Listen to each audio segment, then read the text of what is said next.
Welcome so much, John, to the Sustainable Styles video corner. We're very delighted to have you here. For the audiences, the global audiences interested in really adopting sustainable lifestyles, not only as a consumer, but also as a producer. So we're going to have some fun in talking to the leading sustainability expert, in my opinion, who's done breakthrough initiatives, not just as a serial entrepreneur, but also as the author and advisor and the founder of Sustainability, one of the best sustainability consulting companies. Welcome, John. A pleasure to see you again. Thank you very much. All these years, time for an update, but to the mainstream audiences, you're the originator of the principle triple bottom line, a business concept that conquered the world. But later on, you thought the three P's, people, planet, and profit, could be expanded to the three R's. Can you expand on that, please? Pamela, it was originally people, planet, and profit, and it was in that sequence because I felt that although planet, the sort of ecological biosphere element of it was, for me, the most critical. Unless we took people along with us, it really wasn't going to get started. And then we had to have the economic side there as well. So the profit piece was there as a rather crude indicator of economic health and value. The reason why I recalled it, and when I did that through the Harvard Business Review, they told me, the editors told me that it was the first time any management concept had ever been recalled by its designer or conceiver or whatever the word would be. The reason I did it was not because I thought it was a stupid idea. How could I, in a way? And I was also very aware that it was storming around the world through reporting platforms like the Global Reporting Initiative, through ranking and rating schemes like the Dow Jones Sustainability Indexes, and through the B Corporation movement. So it wasn't, and some people interpreted the recall as stupid idea, dead, let's move on. Whereas I've worked with companies like Ford and Toyota and Volvo and so on, and I know what they understand a product recall to be, which is when a perfectly good product has problems. The steering wheel doesn't work, or wheels drop off, or whatever it happens to be. They recall it, revamp it, and then they put it back into the market. And the idea wasn't simply to expand the triple bottom line. Plenty of people have been trying to do that by saying there's a fourth bottom line or there's a fifth bottom line or whatever. I'd always said, look, there are three core forms of value: economic, social, and environmental. And at the heart of that sit things like politics, like governance, like education, and so on. And I haven't changed my view on that. I think ESG is a nice formulation for the investment and financial markets, but equally very often misunderstood. I was worried, and I was worried basically because I saw a lot of people using the triple bottom line as a trade-off framework. We do something that is profitable, so that's great for our investors. Tick on the financial side. Well, I'd always meant economic, not just financial. We employ people and we provide products or services that people want, so tick on the social side. Shame about the environment. It was those sorts of rather crude trade-offs that I heard, and basically I felt something needed to be done, and what we did was to do a review. And at the end of that, we basically concluded that the triple bottom line has so far been operating within a responsibility framework. Business largely needs to be more transparent and accountable and engaging stakeholders and all the rest of it. Now, if you look at the triple bottom line through that lens, you get a certain set of outcomes, challenges, whatever. We felt that we're going into a period where we're already deeply in it, where resilience becomes much more important, and whether that's pandemics or whether it's conflicts or whatever it happens to be, that's where we now find ourselves, and with sort of climate change and so on pressing in hard. and then so you've gone from responsibility and expanded it to the resilience challenge. And then the only way I know to provide longer term resilience is to regenerate the systems on which your health and well-being and so on depends. So your economies, your societies and communities, and critically, the biosphere. So we're saying triple bottom line is fine, 3P is fine, but as long as you think about it across that 3Rs, landscape, so responsibility, resilience, and crucially, regeneration. I'll stop there. Okay. You launched the VOLANS initiative in 2008. It was in Washington, and that's where I had the pleasure of meeting you for the first time. What has been the impact since its launch? Well, it's very hard to know what the impact of any organization is, unless it happens to be ISIS or something that is blowing things up or whatever. And the original intent of VOLANS was to focus on the systemic challenges that we face, not just the responsibility and accountability challenges, although they are incredibly important, but to say there is something rotten about the way we do economics. There is something rotten about the way in which we run our economies. And at the moment, where we have had a certain amount of optimism that we were moving away to renewable energy, for example, in the energy space and hydrogen and things like that, really much longer term, we're suddenly piling back into coal. We're getting back into fracking and things like that. So it's a system which is just dysfunctional, and it has this incredible survival instinct.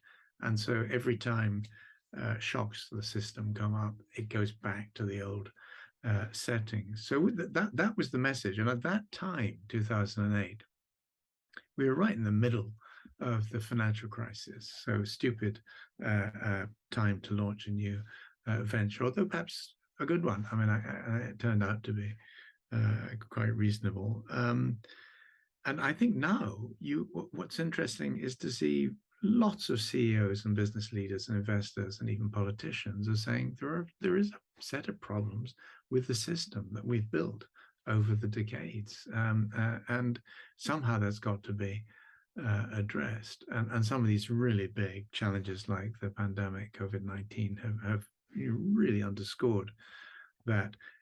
I don't think I could claim any percentage of that sort of shift in perception, because it may well be that all I do is pick up the next wave and jump on a surfboard and ride it for as long as it can be ridden, and then jump off and wait for the next wave to come along. I don't think it's just that, but I mean, who knows? But at least one good thing is that we get asked by some very, very interesting businesses around the world to help them address these challenges. And when we start working with them, those relationships tend to be very long lasting. So I think that at least those people are concluding that we're creating value. So you would have to ask them. You're creating value, and you also seem to be a good surfer because you have caught many, many waves. Leading by example, how is your own sustainable lifestyle? What would you consider your sustainability styles or lifestyle factor to be, and how do you live that yourself? Well, it's a great question, and I wish my answer was better. Particularly back in the 80s, I did a book called The Green Consumer Guide with a colleague, Julia Hales, sold 1 million copies in 18 months. And what we were telling people is how they could improve the sustainability of their lifestyles. And at that time, my wife, Elaine, who I've now been with for 54 years, she has done the bulk of that. We are extremely lucky. We live in part of London where not only do they do the basic recycling, but they have green bins for vegetable and plant materials and all sorts of other things. So, we're quite well served on that side. I could claim that we don't have a car. Okay. We had a car for decades. The main reason we don't have a car is because the City of London has basically said anything over 15 years old as a vehicle is not going to really pass muster. I mean, it's not going to be allowable. So our old Volvo, which is about 20-some years old, a car we really quite liked, and had a lot of life still in it, just simply on emissions didn't pass that sort of set of tests. Would I have another car? I think if I could get an electric vehicle that was reasonably priced and all the rest of it, I might consider it. But for the moment, Yeah. we don't have a car, and we're working out how to live with that. And just to conclude on that, there are several things that we've done over, again, decades to try and address that side. We've offset our emissions, but we've doubled them up. So whether it was sustainability or then VOLANS,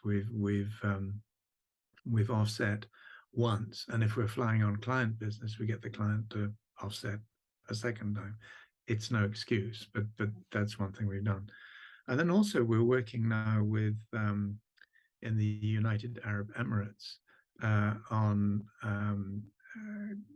that country's attempts to move away from longer term fossil fuels into fuels like hydrogen, and in the midst of that, sustainable aviation fuels. And in Finland, we're working with Neste, who are one of the biggest suppliers of sustainable aviation fuels, and we have been working with them for about 4 years now. So you asked a very simple question: how green is your lifestyle? What I'm telling you is we do a bunch of things, but it's and we have a compost heap, or several compost heaps, and so on. I used to cycle for 40+ years. I cycled around London pretty much all the time, but I had 6 near fatal accidents. You can say I'm a rather dangerous cyclist, and so in the end, after a shattered elbow, I gave it up. Yeah, I have a similar story about my biking adventures in Manhattan. Those taxi doors that open abruptly without people. Oh, the potholes in Manhattan. Yeah. But then one day my bike was stolen, so that ended that chapter in my life. And safety came back. Although I do love biking quite a bit. In preparing this interview, I bumped into a research conducted by GlobeScan in 2020. That in partnership with CVS Health, IKEA, PepsiCo, Visa, and World Wildlife Fund International. That research that participated by 27,000 people, so it's quite impressive. It found that people want to adopt more sustainable and healthy lifestyles, but do not know where to start. They should have had that green consumer guide of yours, I guess. So they're put off basically by solutions that are considered too difficult as well. Does that reveal that the majority of people do not know how to listen to the language of Mother Earth and therefore not understand the urgency? I think that most of us are increasingly insulated from wild nature. I mean, there'll be parks and cities, all the rest of it, but more and more people are confined to their homes, watching television, immersed in social media, and so on. And their parents are increasingly concerned about the health and safety of children if they're allowed out in the countryside. When I was a child, you were allowed to do whatever you liked, and as long as you came back for meal times or whatever. And that gave earlier generations, I think, a sense of the natural world, which today people do see programs on television, and often they see in greater detail and intensity through David Attenborough and other filmmakers the natural world. But even David Attenborough, as you know, has said people have accused his films of being pornography, eco-pornography, because you're instantly into the heart of a healthy ecosystem, and you're face to face with the most amazing organisms, animals, species, and so on. But we all know that all of those systems, almost without exception, are now under intense pressure, and from climate change and species loss and so on. So it's no accident that those filmmakers are now building those stories into their films and programs. So I think most people are insulated from the full impact of what's going on until floods happen or fires happen or droughts happen. And now, wherever you are, if you're alongside the Rhine or you're in California or you're in Australia or you're in India or whatever, the monsoon or Pakistan, I mean, these things are coming at us really hard. Or China, you look at what's happening in China and the drought there and the impact on their industry already rattled seriously by the pandemic and the lockdown. I think ordinary people are now beginning to get a sense of the risks and the problems, but do they love nature in the way that they would need to in order to drive the next phase of our cultural evolution? My sense is probably not. I mean, you'll always find 10, 15% of the population that really, really do, but most people so far don't. I learned a new word, eco-pornography. Well, that's progress. That's going to be some cocktail conversations for the future. Just to expand and deepen a little bit more on this lack of bond with nature, which to me is a building block for a relationship with nature. How do you maintain a healthy relationship with your natural environment? What do you do for that intimacy, for that, that flow, basically? I think I remember a story from when you were a young boy with the eels. Oh. Yeah, but well, that's past today. But What's today? That was past. So I mean, when I'm I'm very lucky because since 1975, my family and I have lived in part of London that's extremely green. Yeah. It has a village pond that has Richmond Park and Kew Gardens very, very close by, has the River Thames 2 blocks away. And 20 years ago, the Thames literally got to our front door step before a river wall was built. So we're a little bit more in nature, and it's the reason why we came to this part of London than many city dwellers. But if I'm traveling, I mean, for example, I have friends in California, and when I go and see them, it's up in the Sonoma Valley, they have beehives on their property. And I will very often just go and sit in front of the beehives, not too close, but in the flight lanes of the bees, just with them coming all around me. I just love that. I love being immersed in that busyness of nature. I love being by rivers and seeing fish and other.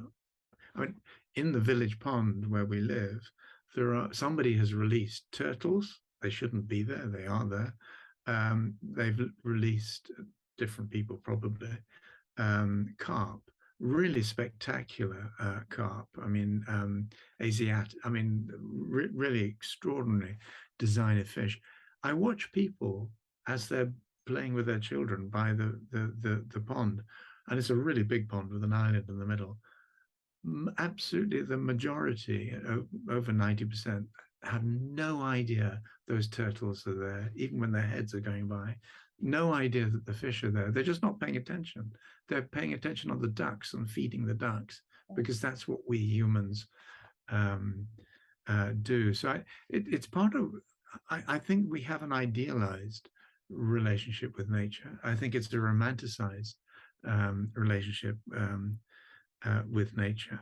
And you mentioned WWF, and I raised money for them when I was 11 at school in 1961, which is the first year of WWF. And for now, something like 17 or 18 years, I've been on their council of ambassadors, and I love what they do. Mm-hmm. But that gives me a window into not just conservation, but ecology and a range of other related disciplines, which most people don't get to sort of experience. I wish they could. Yeah. The role of the consumer in the shift towards a sustainable society, has its importance increased? And how do you reach them in order? Well, it's interesting. Yeah. I mean, how do we tend, every so often we have done books or campaigns that target consumers and help consumers understand what's going on and help give them some sense of agency. And you said earlier on kindly that people could read the Green Consumer Guide. Please don't, because the book went out of date within a very few short months of publication. Oh. And the reason was so many consumers changed their choices and challenged their supermarkets and so on, that the manufacturing companies and the growers, the producers, changed their formulations, changed their design. Mhm. Remember, this is back in the late 80s, early 90s. So we have worked with consumers, but now we actually feel in many ways that the big industries, fossil fuel industries, for example, have very often used that consumer angle. Well, let's give the choice to consumers, rather than saying, let's not give the choice to consumers by making sure that whatever they buy is sustainable. Yeah. That's what we should be doing. And so in a sense, what we're trying to do is to work with the companies to make sure that whatever people buy, it's going to be the right thing. Now we're such a long way off from that. So I think you've got to work with consumers where it's appropriate to do so. But I often see them as shock troops, that they can be mobilized for very short periods of time to have a very high impact if you get it right. But then they get tired extremely quickly, and you have to pull them out of the front line. Sorry, it's a military metaphor, but it's one that sort of resonates with my brain at least. Yeah, and then the next question: we are in an existential crisis, Yeah. and what will it take to evolve and find our, and with our I mean, our own human and also Mother Earth. So how will we find our balance again, considering the fact that we are really lost? Yeah. The simple question, the simple answer is I don't know. I've made ever since I was a child, I've been fascinated by history. And one of the things that most fascinated me was the work of people like Arnold Toynbee, who looked at the collapse of civilizations. And every single civilization to date has collapsed. And very often, when you look at why, it was most obviously pandemics like the bubonic plague. It was obviously conflict. But time and again, it was also exhaustion of local and regional environmental resources. So now we're sort of digging out of the South American jungles, cities that housed hundreds of thousands of people. No one knew that they were there. Well, a few mad people, apparently mad people, thought they knew that the cities had to be there and they'd had some evidence of them. But you look again at why they collapsed, and very often they just completely overtaxed their local environment. They cut down all the trees, the rain stopped coming, conflicts broke out. Everything's sort of interlinked. But I think here we go again. So I think that's the background reality. Unless we sort this out much faster than we think it needs to be sorted out, our civilization is going to wobble. I think it already is beginning to do that, and it could well come down around us. And I find it very difficult to say, this is what people around the world think, or this is what they should do, because we're a pretty diverse a group of nationalities and cultures and all the rest of it. But I think there are a certain set of principles. And just a few weeks ago, one of my great influences, James Lovelock, died. And he was 103. And I was privileged enough I knew him to some degree. And I was invited, my wife and I were invited to his 100th birthday party. And some of your listeners will know, viewers will know, that he came up with the Gaia hypothesis, Gaia theory, quite often dismissed by mainstream scientists who felt it was overly romantic, overly this, that, or the other. But what they now call Earth system science is not an exact substitute for Gaia theory, because Gaia theory has much more biology and ecology mixed into it than Earth system science, which is very often largely geological. And I think what Lovelock did was to begin to sketch out a very different paradigm. It's not Mother Earth as such. It's not it, because it's not the sense that there is this mother out there that is vast and cares for us. Lovelock made it absolutely clear this natural world does not care for us one hoot. And if we're causing problems, it's very much akin to, when our bodies run a fever reaction in response to a virus. The climate will run a fever reaction, and our civilizations will be destroyed. Now, that's all sounding very biblical and Old Testament and all the rest of it, but I think that is actually the fundamental reality that we now face. And there's a futurist based in California, Alex Steffen. I was reading something. I'm doing a speech next week in Brazil, and I was doing a bit of background research, and Alex has just published something in which he says, for many people, the planetary crisis has been an issue. It's something that people tell other people to pay attention to. And he said, it's no longer an issue, it's an era. It's the reality in which we now find ourselves.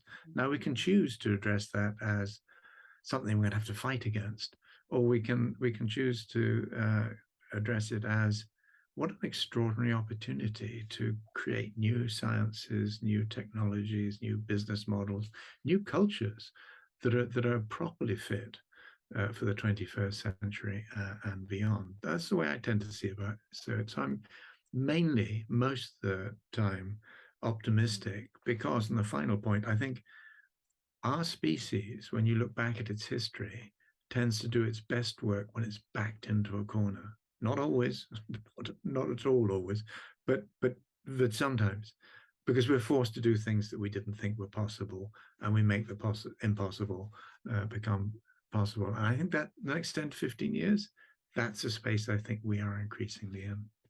Yeah, exactly. Crisis equals opportunity. I am a believer of that as well. We also seem to be in an intergenerational crisis. Yes. Can we solve that with intergenerational dialogues? Do you have other solutions to bridge this gap? I think we, and when I say we, I mean older people. I'm now 73. I'm a baby boomer. I've been an activist, an environmentalist, and all sorts of other ists throughout my life. But I think we are very lucky so far that younger people are not angrier than they are. I've joined school climate strikes and protests in the street, and so I've talked to the younger activists, and so far they're being remarkably civilized about it. But I don't think that will continue. I don't think it can continue, and I don't think it's very constructive when it doesn't continue. I mean, I went to university with someone who ended up. This is in the 60s. Late 60s, she ended up in prison for 10 years for trying to blow up British government ministers.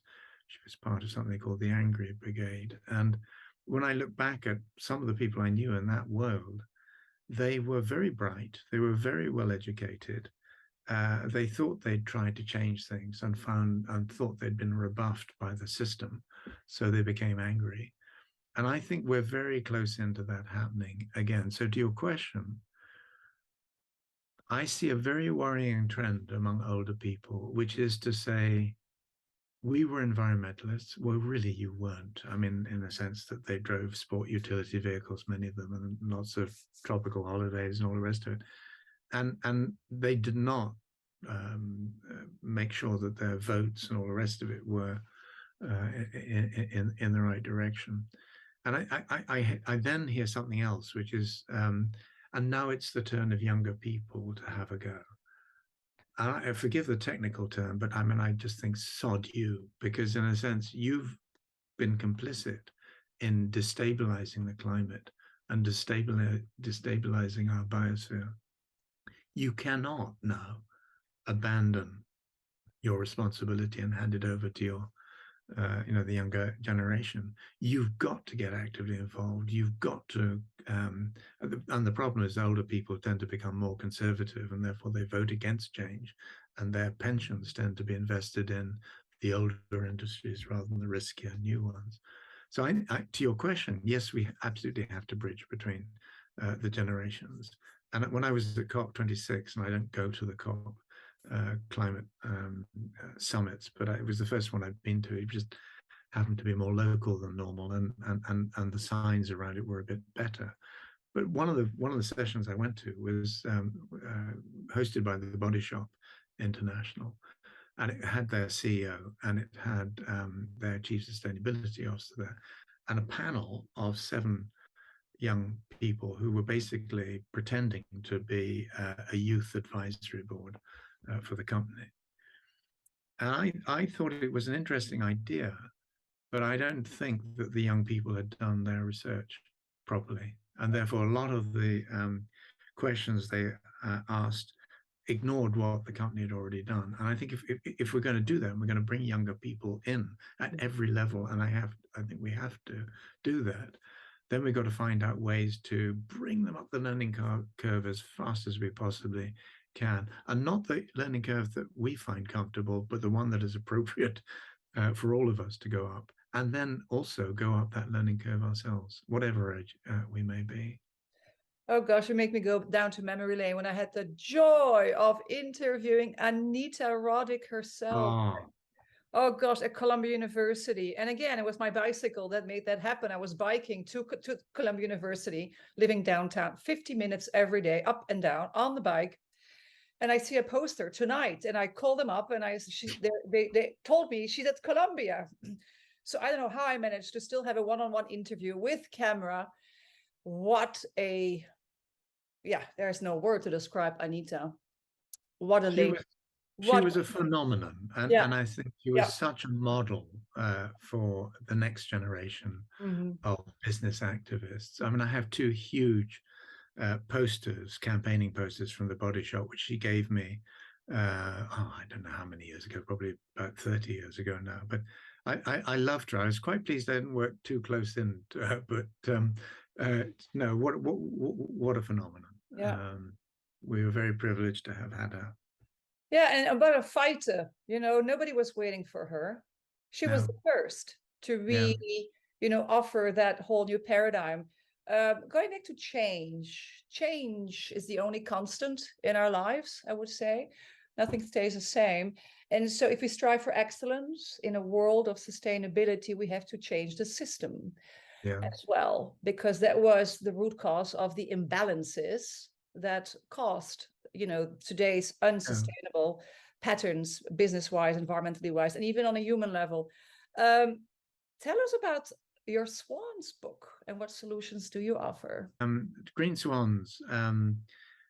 Many of your audience will know the book The Black Swan by Nassim Nicholas Taleb, and that came out in 2007, just before the financial crash. Everyone thought that he was an absolute genius, which he is, but because he'd called out something that was going to hit, which no one else really could properly see. And for him, a black swan was an event that came completely out of the blue, complete surprise, that has an off the scale impact. And then thirdly, afterwards, we tend to sort of scratch our heads and try and think, what the hell happened to us, and get it wrong. We misunderstand why what happened. And so, for example, people have just time and again asked him, so was COVID-19 a black swan? And his response, as you may well have seen, was absolutely not. People had predicted pandemics and epidemics. They predicted coronavirus epidemics. They'd set up government units and then shut them down. They'd published reports and ignored them. So this wasn't a surprise. It was just, it just surprised people who weren't paying attention. So very often, black swan events or processes tend to take us exponentially where we don't want to go. And so the very simple question in my mind was, what would it be like if you could actually go exponentially where you did want to go? Not in a straight line, but not without sort of incidents and accidents along the way, but on balance over time, go in the right direction at a highly accelerated rate. And so I started to look into some of the examples in multiple different sectors, and I found them everywhere. And some of them are as simple as the things like renewable energy and the extraordinary exponential fall in the price point of solar energy, wind energy, battery storage, and so on. And all of these things feed on themselves. And so in one area after another, and there's a group called Rethink X, which I adore. They've done work on transportation mobility. They've done work on, and that's global, a US study on dairying and ranching, another one which is global again on energy, and another one again on finance, again global, and the same pattern everywhere: exponential disruption. So, for example, if you take food, it's because of precision fermentation. Suddenly you can make anything that an animal makes without all of the the welfare issues, the mess of breaking these things apart in the slaughterhouse. You can make leather, you can make milk, you can make meat, you can make all sorts of things, which in the past you had to use animals. And the prediction that Rethink X make in relation to ranching and dairying in the United States is that over the next sort of 20, 25 years, there will be a 60% fall in the number of farm animals used for that purpose. Yeah.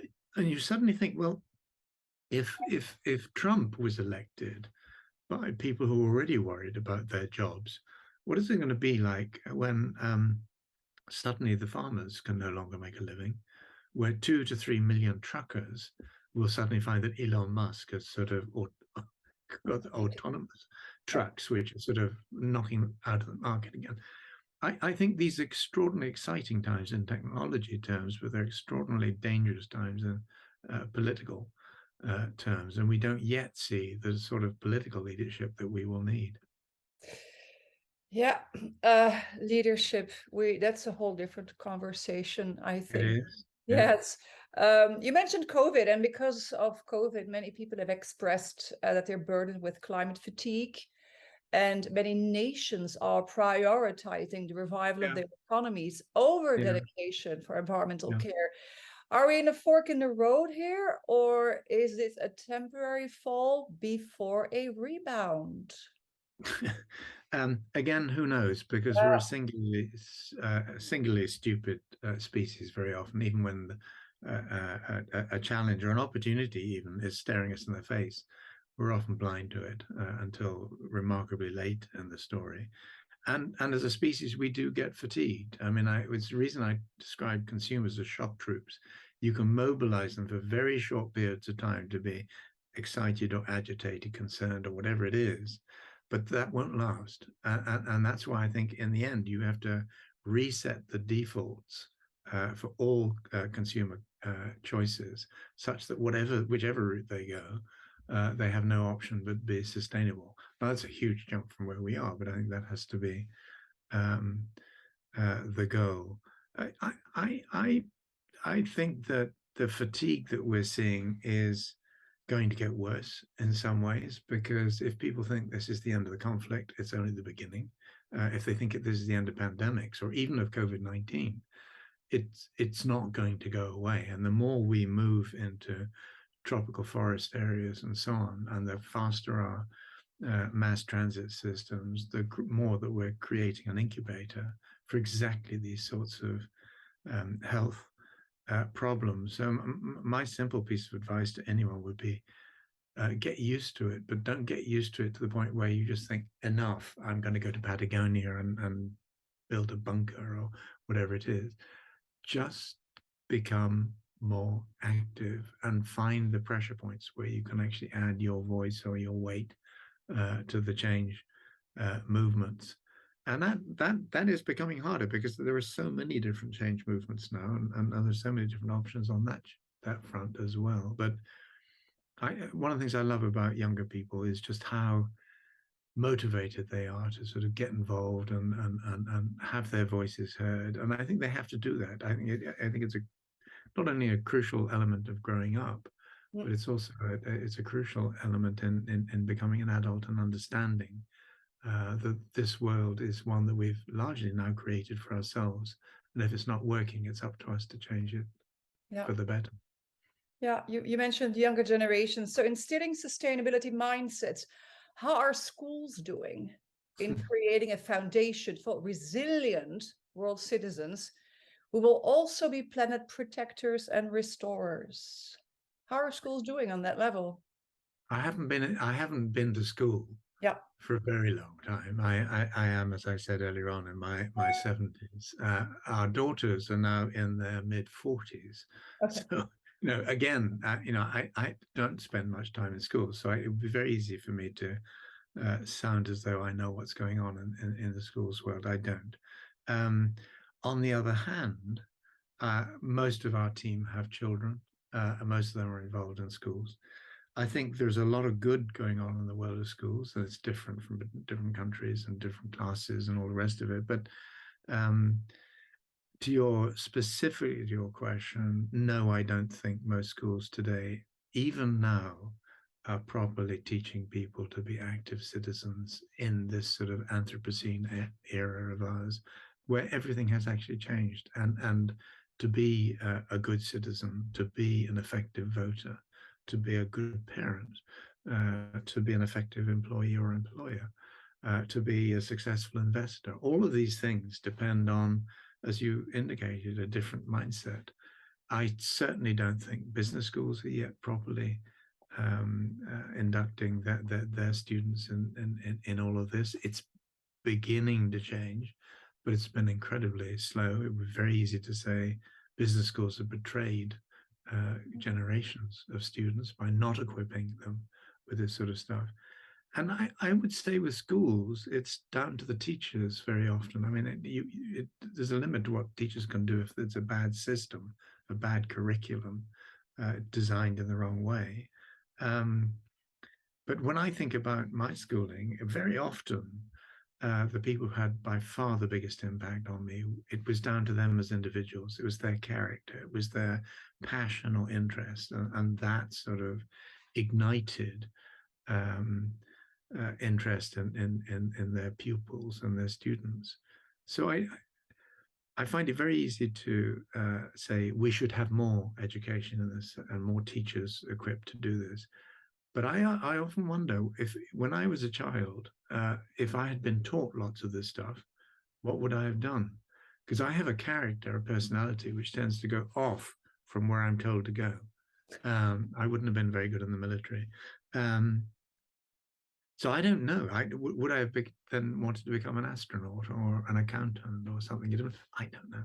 But I think we need to do more. And I think parents themselves have an incredibly important role to play, just in feeding the interest of their children and paying attention to when those children start to have concerns or whatever. Because I think that existential angst among younger people is building all the time. It's becoming much more powerful, much more painful for younger people, who just more on climate than on loss of species. But in the end, they're all interlinked. What's your answer to your own question?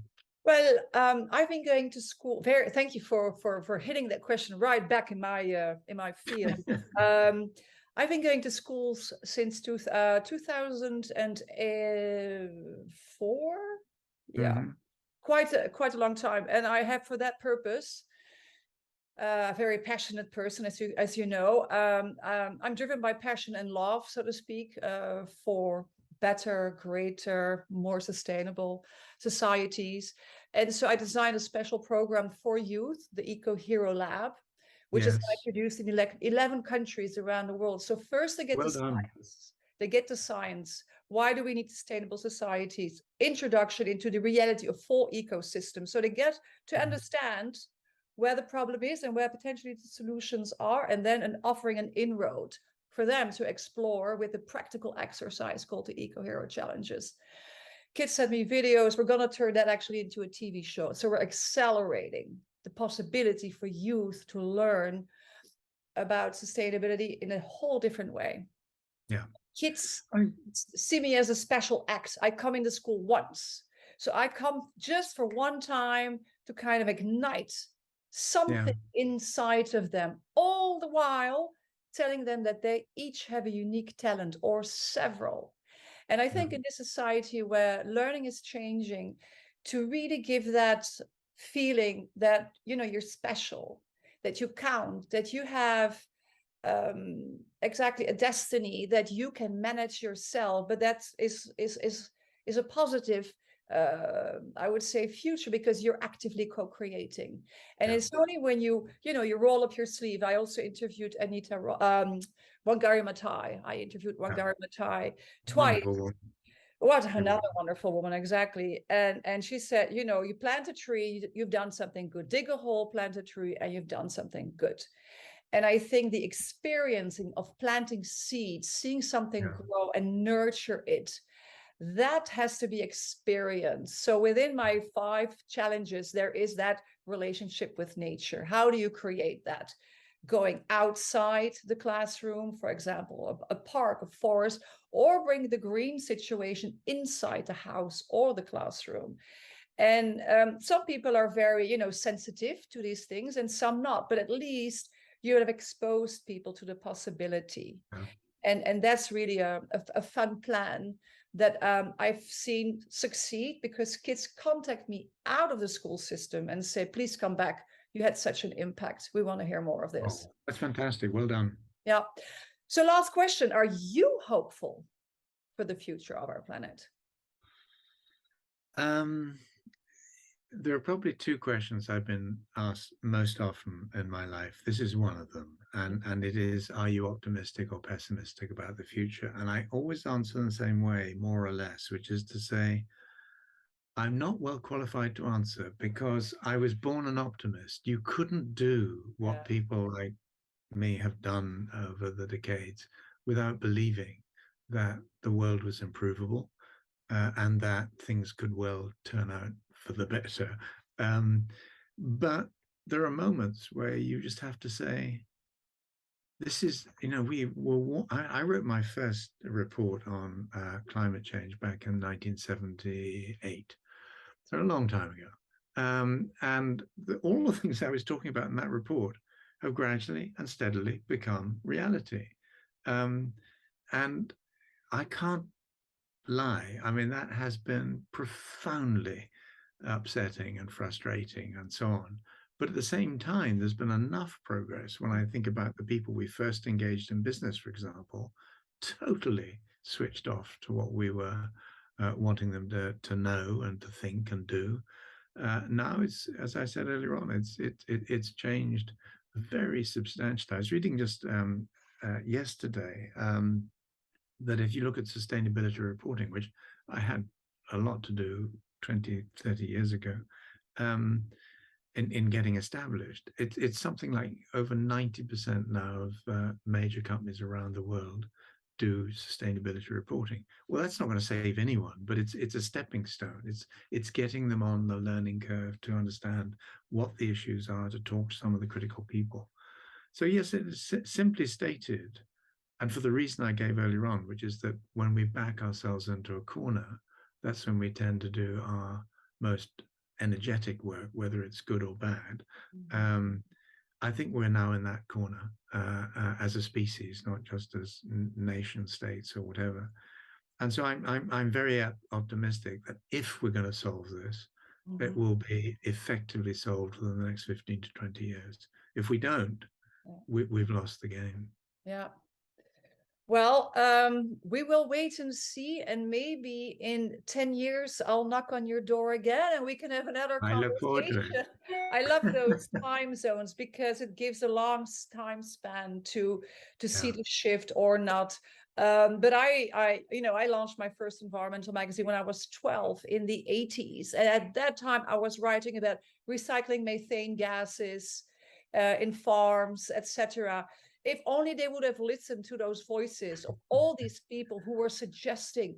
But that's the battle, I would say. There's opposing forces who don't want to change. And that's the dynamic of an active society. So hopefully we will continue to be hopeful and take it one day at a time. Pamela, just if I may just respond very quickly to that, I think what makes me optimistic is the work of Thomas Kuhn, who coined the concept of paradigm shifts, as you know. And one of the things he said was paradigm shifts take somewhere between 50 and 80 years to come into proper effect. And they tend to there's a huge lag in them. And then in the last 10 to 15 years, things go berserk, not always in the right direction, but things change very, very fast indeed. If you track back the agenda, the paradigm which we're part, that started in the late 50s, early 60s. Rachel Carson, Jim Lovelock, all of these people. We are now way into that process, and it's the next 10 to 15 years that you're going to see spectacular movement. Whether it's progress or not is up to us. But thanks for your work, and thanks for this conversation. Well, I thank you, and I hope we will look back and say, "Oh, I learned something new here," and hopefully the audiences will be inspired as well to adopt sustainable lifestyles. Thank you, thank you. Until very soon. Yes, thank you for your time. Okay. Have a wonderful rest of the evening. You Bye. too. Bye-bye.